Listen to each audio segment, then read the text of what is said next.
Hello बच्चों, आइए चलिए सॉल्व करते हैं इस क्वेश्चन को। Among the following the number of metals which can be used as electrodes in the photo electric cell is.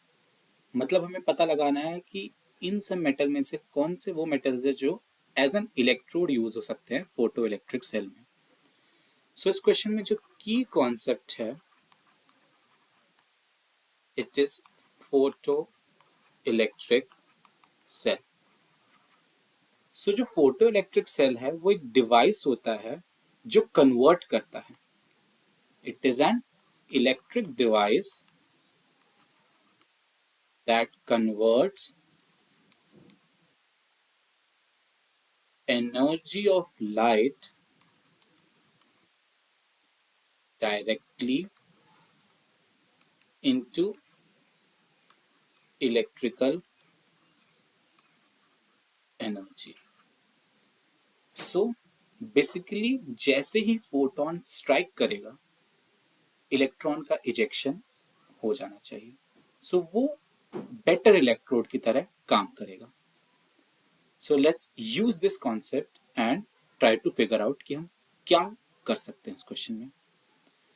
Basically electron का ejection from that metal, it is an important thing for becoming electrode. Ejection of electrons को find out करने के लिए we have a term that is ionization energy.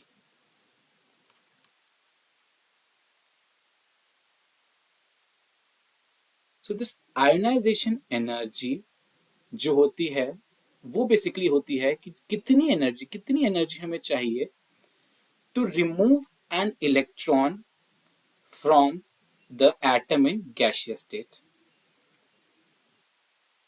Basically, minimum energy required to remove an electron from the atom in gaseous state. जो हमारी ionisation energy होती है वो basically define करेगी इलेक्ट्रॉन का इजेक्शन जो है वो कितना सिंपल है या डिफिकल्ट है। Ionisation energy is inversely proportional to size. मतलब हमें कम एनर्जी देनी पड़ेगी इलेक्ट्रॉन रिमूवल के लिए अगर साइज बड़ा होगा। लिथियम का साइज बहुत छोटा है, उसकी आयनाइजेशन एनर्जी बहुत ज्यादा है। This can't be used as an electrode. Sodium, इसका साइज भी बहुत छोटा है और आयनाइजेशन एनर्जी बहुत ज्यादा है। We can't use this as well. Rubidium का साइज बड़ा है बाकी दोनों कंपैरिजन में, बट लेकिन इतना बड़ा भी नहीं है। उसका भी जो आयनाइजेशन एनर्जी है वो सीशियम के कंपैरिजन में ज्यादा है। This can not be use as an electrode. Caesium will be used as an electrode because इसका साइज बहुत बड़ा है और आयनाइजेशन एनर्जी बहुत कम है। इलेक्ट्रॉन रिमूवल के लिए हमें कम एनर्जी देनी पड़ेगी। This can be used as an electrode in photoelectric cell. Our answer is 1, that is cesium only.